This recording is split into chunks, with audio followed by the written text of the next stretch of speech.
Welcome back to New to the Street. I'm Ken Efseroff. Now, Santa Monica-based LQDX joins me to explain their unique decentralized approach to cryptocurrency. With us are LQDX's CEO, Yogesh Srihari, and Chief Technical Officer, Sergey Nikitin. Also joining me is Blockchain Strategic Advisor, James Sowers. All you guys, welcome to the show. Welcome back. Welcome here for the first time. Thank you. Thank you. Now, for the first time, for people just looking in, what is LQDX and how did you guys bring it to fruition? And also, how'd you get the name? LQDX is a name that's derived because all decentralized exchanges on Ethereum and other blockchains had no liquidity. And we wanted to make sure that our exchange has enough liquidity. And that's why we named it LQDX. So that's how we got the name. The other part of what we are is we can trade all kinds of assets, all kinds of digital assets. Right now, we start with trading blockchain-based assets, and we are a cross-blockchain trading platform, which is something that doesn't exist on the market at this point. James, how can we dummy this down and make it so the average viewer can understand what he's talking about with LQDX? Basically, we can just explain basically with the exchanges, and a lot of the exchanges that are decentralized, they call, basically there's not a lot of liquidity. So what LQDX is doing is they're providing a bridge to liquidity. Sergey, what makes LQDX different from everybody else in the space, and why is it more advantageous to use your tokens? Mm-hmm. So the main difference is kind of what you touched on a little bit, is all decentralized exchanges now, they only work on a single blockchain. For example, EtherDelta only works with Ethereum and ERC20 tokens. But there are many, many other cryptocurrencies out there. There's Bitcoin, Litecoin, Zcash, and so forth.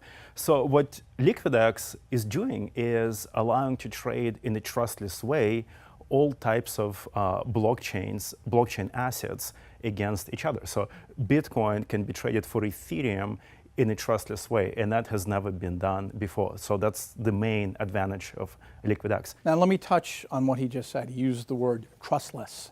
I've never heard that in business, but the term trustless means trust no one, but you guys are taking it in a different direction. What does he mean? So trustless is spelled in a meaning where you don't have to trust a third party holding your funds because you hold your own funds. You trust the code. So the code actually that runs holds your funds and does the trade for you. And that's the way trustless is spelled in blockchain world. So LQDX is the place where you'll be able to have interconnectivity with all the other exchanges. That is where we come to the question of LQDX Bridge. What we are building is a small component of LQDX called LQDX Bridge. Bridge is a way to bridge different exchanges. Currently, for example, as Sergey was mentioning, EtherDelta, you cannot trade Bitcoin, Litecoin, Zcash, any of those. So by using Bridge, you should be able to trade those on EtherDelta. James, what type of exchanges exist in the spectrum right now, and how is LQDX unique from the others? Well, there's a number of centralized and exchanges that they say they're decentralized, but I always say there's a degree of decentralization. So LQDX is going to be the most decentralized of all exchanges. How does Bridge add value to LQDX? And how does that mean LQDX can increase their revenue streams, like the monetization? Talk to me about how you guys make money. So if you buy LQDX tokens, stake it on the bridge, then you should be able to make money for deposits and withdrawals. That's how collators make money. So basically, we are collators initially. Then anyone can be a collator. That's how it's decentralized, because anyone can buy our tokens and become a collator, essentially. So you're bridging the gap between people who want to buy and sell and streamlining everything. Correct. So there are users who use EtherDelta, and they're frustrated that they cannot trade Bitcoin because they have a bunch of Bitcoin, and they have a bunch of tokens, and boom, you use Bridge, you start trading Bitcoin. That's your EtherDelta. So what do I get for using LQDX? How is it going to help me as an end user if I want to use your tokens versus someone else's tokens? And how I would define this is define a utility function. If using LQDX versus not using LQDX, what's better essentially? So I would define if it's 50 to 100% more improvement than the existing ones, then yes, you should be using LQDX. Sergey, for people who want to try and understand the technology behind LQDX and exchanges, how they work, can you give me a brief synopsis of what's going on when you actually buy and where the coin goes and how you guys see it? As you know, there are already trustless exchanges on a single blockchain, which work with Ethereum, ERC20 tokens, and so forth. So the way LiquidX works is we have our own blockchain. It's called LiquidX blockchain, and all assets such as Bitcoin and so forth are represented by a proxy token on our blockchain. And that's how you can trade in a trustless way with a smart contract. But there is another component to it is, okay, so you trade proxy tokens, but now you have to cash out the proxy token into your real asset. That has to be also done in a trustless way. And that's where the LiquidX innovation comes in. We use it collators, and it's also a decentralized piece of LiquidX, how you can cash out proxy token into your real asset also in a trustless way.